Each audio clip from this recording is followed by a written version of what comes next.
Dear students, मैं आपके लिए फिर दोबारा एक लेसन लाया हूँ।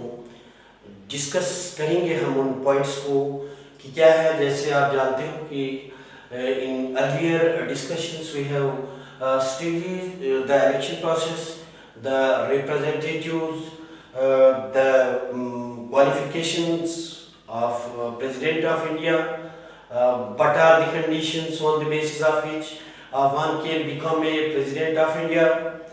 Now we will discuss some points regarding our councils of ministers, because as already we have discussed about the formation of President, the Prime Minister, how that Prime Minister is elected, what is the procedure which is involved in this system.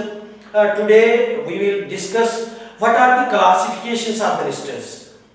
Ministers which accompany with prime ministers, and they took the responsibilities of states.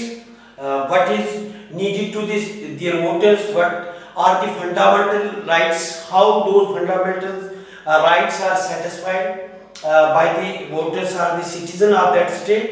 Means today we will discuss in short the classifications of minister, classification of council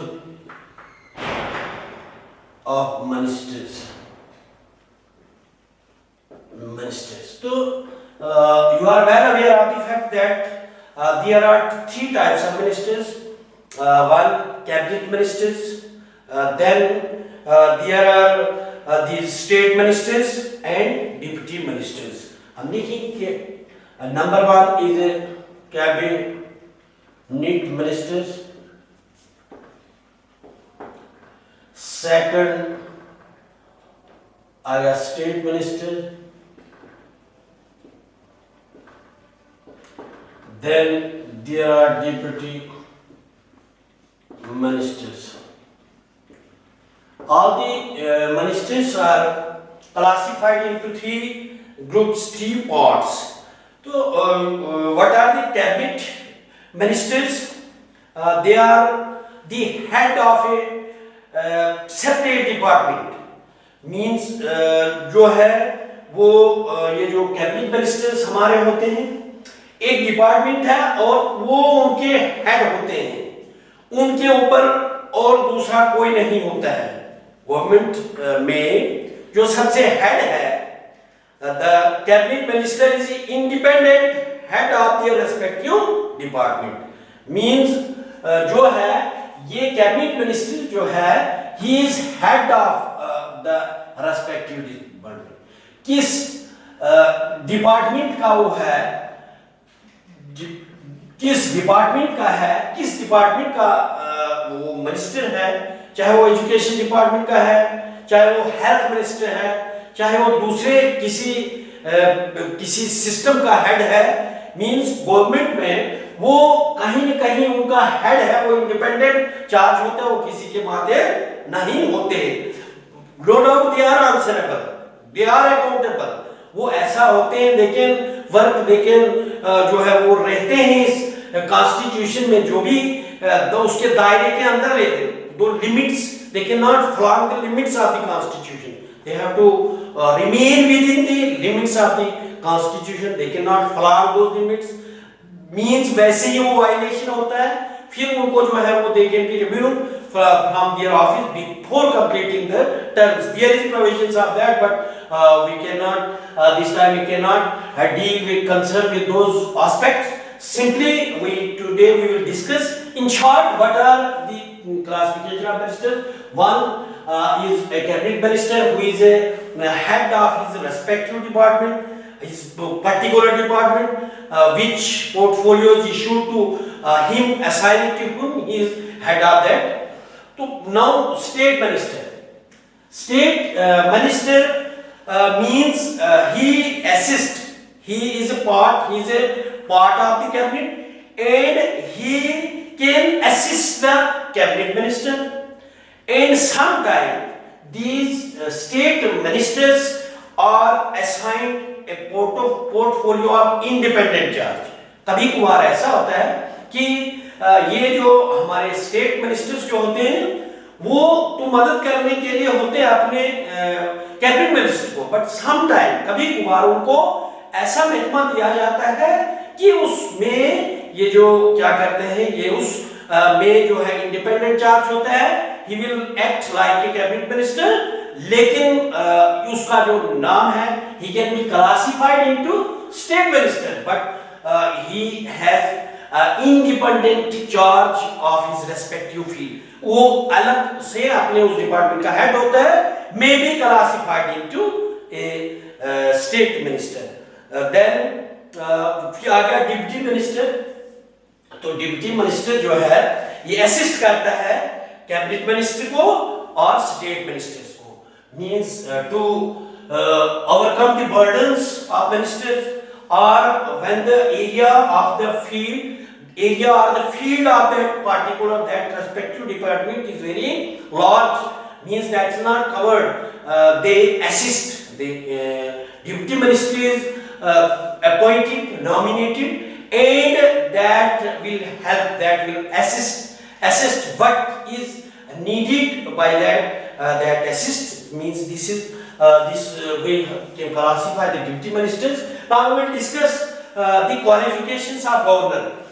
उसे हमने नहीं पढ़ा, जैसे हमने वो जो है qualifications of president की है, the qualifications are same as the qualification of a president, but we will discuss them in short.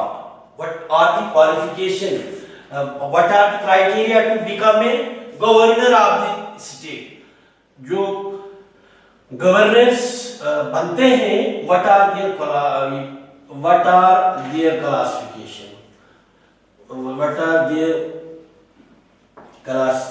qualifications?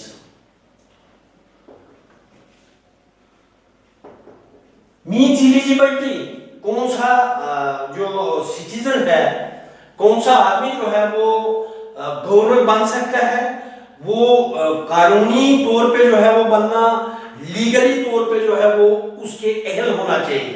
He must be a citizen of India. Number 1 ये है कि वो हिंदुस्तान का पुश्तनी बाशिंदा होना चाहिए, परमानेंट सिटीजन ऑफ इंडिया होना चाहिए। फिर नेक्स्ट परमानेंट सिटीजन होना चाहिए, यहाँ का सिटीजन ऑफ इंडिया होना चाहिए, सिटीजन ऑफ इंडिया। तो नेक्स्ट हो गया, he must have completed 35 years of age। तो वही बंदा जो है वो गवर्नर अपॉइंट किया जा सकता है, बन सकता है। क्वालिफिकेशंस उसकी होंगी कि अगर वो 35 साल उसकी एज होगी, एलिजिबिलिटी तभी है वो एलिजिबल, वो सिटीजन ऑफ इंडिया हो, he must not be a member of parliament or state legislative assembly, means he must not be a, वो member नहीं, MP नहीं होना चाहिए या MLA नहीं होना चाहिए, या तो if he is, अगर कभी कभार ऐसा होता है कि किसी उस बंदे को, उस इंडिविजुअल, उस पर्सन को बनाया जाता है गवर्नर, जो कहीं किसी पार्लियामेंट में या स्टेट असेंबली में जो है वो इलेक्टेड हो और सेलेक्टेड हो, तो उसको लिया जाता है। मगर फर्स्ट जो है कंडीशन उसकी ये है कि ही मस्ट रिजाइन दैट, वो उसके रेजिग्नेशन दे। After resignation the membership he can be appointed as a governor of the state.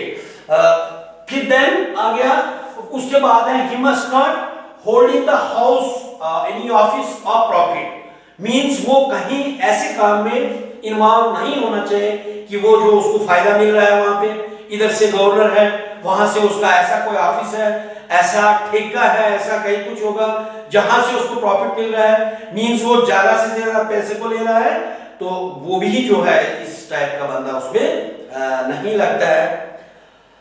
तो फिर ये जो है ये वो लुनेटिक नहीं होना चाहिए, लुनेटिक, और he must not involve in solution, नहीं वो पागल मींस उसका दिमाग जो है वो सेट होना चाहिए, और ना ही उसने कभी कोई ऐसा काम, किसी दंगे फसाद या किसी चीज में जहां पे कहीं पे वायलेशन हुआ है उसमें कहीं इन्वॉल्व नहीं होना चाहिए। ये जो हमारी थी, these are the qualification of a person who is eligible who can become the governor of the state. तो फिर अब हम थोड़ा सा बात कर लेंगे इस पे कि एग्जीक्यूटिव पावर्स ऑफ गवर्नर्स क्या होते हैं। Executive powers of governor,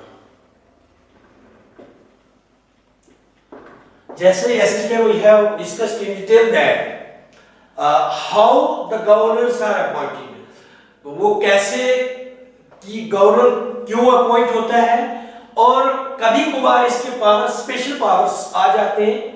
as today in our UT कि हमारी कोई पार्लियामेंट, कोई स्टेट असेंबली नहीं है, all the laws are enforced by the governor of this UT, और what are the program and policies, all those are maintained, are prepared, all the programs are prepared by the governors of lieutenant governor of the UT of J&K। तो now हम बात करेंगे in general कि other states में भी जो governors होते हैं, वो जो गवर्नर्स होते हैं वो होते क्या हैं, वो उनके पावर्स क्या होते हैं। तो वो जो गवर्नर्स होते हैं, the governor is the head of the state, means number one जो है he is head of the state, head of the state। no doubt कि कभी कभार हमारा वो जो है चीफ मिनिस्टर होता है, chief minister of the state भी होता है। तो चीफ मिनिस्टर जो है, चीफ मिनिस्टर को नॉमिनेट करता है गवर्नर, इट मींस वो उससे ऊपर है, कहीं ना कहीं वो हेड है स्टेट का, क्योंकि जो chief minister and other members are appointed by the governor. All the laws are executed in the name of the governor and he maintains the law and order in the states। सारी जब when governor is the head of the state and all those powers are executed in his name, means उसी के नाम पे सारे जो भी execute किया जाता है, कौन सी executing authorities हैं, वो representatives हैं, or they are the appointees, or they are appointed on the basis of merits। तो means all those executes in the name of governor। और पूरा जो मैंने बोल दिया कि पूरा लॉ एंड ऑर्डर को मेंटेन करना जो है that is a power of governors। और फिर all the important officers of the states are appointed by the governors। जब गवर्नर का राज आता है, जब गवर्नर जो होता है वो हेड ऑफ द स्टेट होता है, he appoints all the officers important जो इंपॉर्टेंट है, जो एग्जीक्यूशन में जो एग्जीक्यूट करने चाहिए, कहीं इन्फोर्स करना है लॉ को, कहीं लॉ को इन्फोर्स करना है एट ग्रास रूट लेवल, या कहीं पे दूसरा जो है कहीं पे वायलेशन, कहीं कॉन्स्टिट्यूशन के अंदर काम नहीं हो रहा, तो मींस कहीं पे किसी चेंज या ट्रांसफर की जरूरत है, तो एट दैट टाइम गवर्नर जो है is responsible for appointing A officer in that office.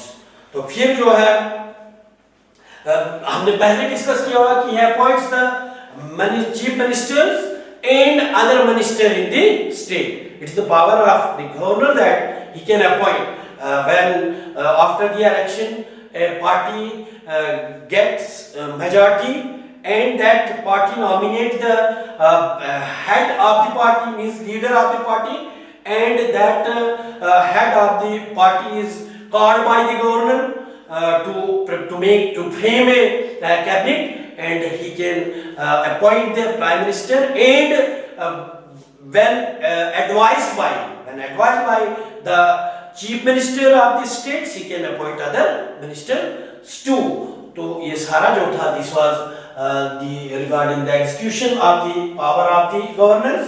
तो मुझे लगता है कि आपने समझ लिया होगा इसको, आपको अंडरस्टैंडिंग हुई होगी, क्योंकि it is all correlated. What we have learned earlier and what we are learning this time and we will learn in future means that is all correlated. That is the two sides of the same coins. Made one cannot separate one lesson from other lesson. So this is all regarding this, and we have to study. We have to make our understanding by memorizing, by listening again and again, so that we may lost these learned memory, learn things for a longer time things.